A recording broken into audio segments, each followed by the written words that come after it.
இந்திய நாட்டின் குடிமகன் யார் வேண்டுமானாலும் அரசியலுக்கு வரலாம். நடிகர் விஜயும் வந்திருக்கிறார். தமிழ்நாட்டில் எத்தனையோ முதல்வர்கள் என்று நீங்க சொன்ன உங்கள் தூத்துக்குடி பாணியிலே சொல்லணும்னா நாங்கள் தான் அடுத்த முதல்வர், நாங்கள் தான் அடுத்த முதல்வர் என்று பல தலைவர்கள் தமிழ்நாட்டில் அறிவித்தவர்கள் இருக்கிறார்கள். அந்த வரிசையிலும் ஒருவராக அவர் அறிவித்திருக்கிறார். அது அவரின் உரிமை. அதை குறித்து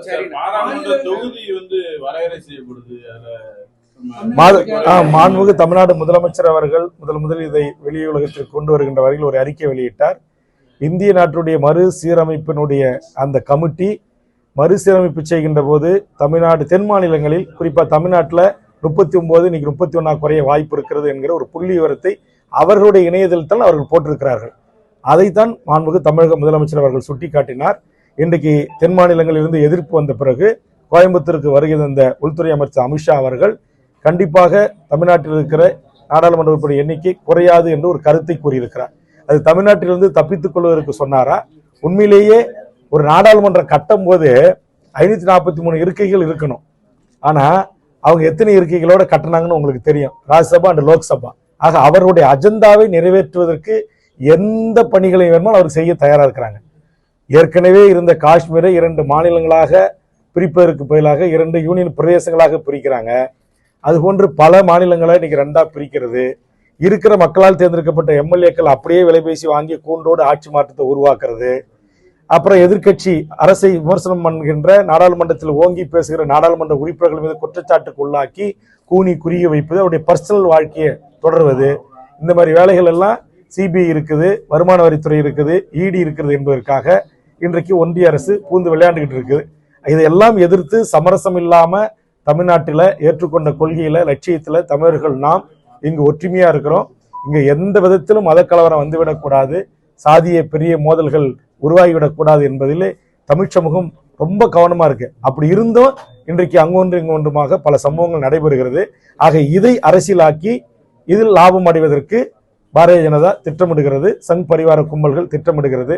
ஒருபோதும் இந்த தமிழர் மண்ணில் இன்னும் எனக்கு தெரிந்து அவர்கள் சாத்தியப்படுத்துவதற்கு துடிக்கின்ற அந்த கனவை எட்டுவதற்கு இன்னும் பல ஆண்டுகள் ஆகும். ஏன்னா தமிழ் சமூகம் ஒரு புரிந்த, அறிந்த, அறிவுள்ள, ஆய்ந்து முடிவெடுக்கக்கூடிய ஒரு தெளிவு பெற்ற சமூகம். கிறிஸ்துவராக இருப்பாங்க, முகமதியராக இருப்பாங்க, இந்துக்களாக இருப்பாங்க, அண்ணன் தம்பியா இருப்பாங்க, மாம மச்சானா இருப்பாங்க. ஒரு நல்ல அண்டர்ஸ்டாண்டிங், நல்ல புரிதல் இருக்கிறது தமிழ் சமூகத்துக்கு. ஆக இந்த புரிதலை உடைப்பதற்கு அவர்கள் பல விதத்துல முயற்சிக்கிறாங்க என்பது உண்மை. அந்த பேச்சை நான் ஒருபோதும் ஆதரிக்க முடியாது, அதை வன்மையாக கண்டிக்கிறேன். ஆமா, அது சமூக வலைதளத்துல வந்திருக்கு. அதை ஒருபோதும் நான் ஏற்கலை, அதை நான் எதிர்க்கிறேன், அதை கண்டிக்கிறேன். மாவட்ட ஆட்சித்தலைவர் என்பது ஒரு மாவட்டத்தினுடைய முதன்மை நீதிபதி, ஒரு மாவட்டத்தினுடைய காவல் கண்காணிப்பாளர் என்பது அந்த மாவட்டத்தில் ஏற்படுகின்ற அத்தனை மக்களுக்கும் அவர் எந்த சாதி, எந்த சமூகம், எந்த கட்சி, ஆளுங்கட்சி, எதிர்கட்சி, எல்லாருடைய நலனையும் பாதுகாக்க வேண்டிய பொறுப்பு மாவட்ட ஆட்சித்தலைவருக்கும் காவல் கண்காணிப்பு என்ற 2 மாவட்டத்தினுடைய உயர் பதவிகள் வகிக்கூடியவர்கள் இருக்கு. அவர்களை நான் கட்டுப்படுத்துவேன், நான் சொல்வதைத்தான் அவர்கள் கேட்க வேண்டும் என்கிற அந்த அதிகார தோரணையில் அந்த அதிகார திமிரோடு பேசியதை ஒரு காலத்திலும் ஏற்றுக்கொள்ள முடியாது. அது வன்மையான கண்டனத்துக்குரியது.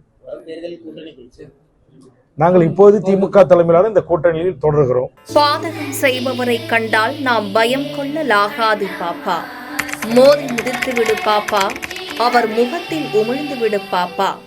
அண்மை செய்திகளை உடனுக்குடன் தெரிந்து கொள்ள இணைந்திருங்கள் எம் நாடு தொலைக்காட்சியுடன்.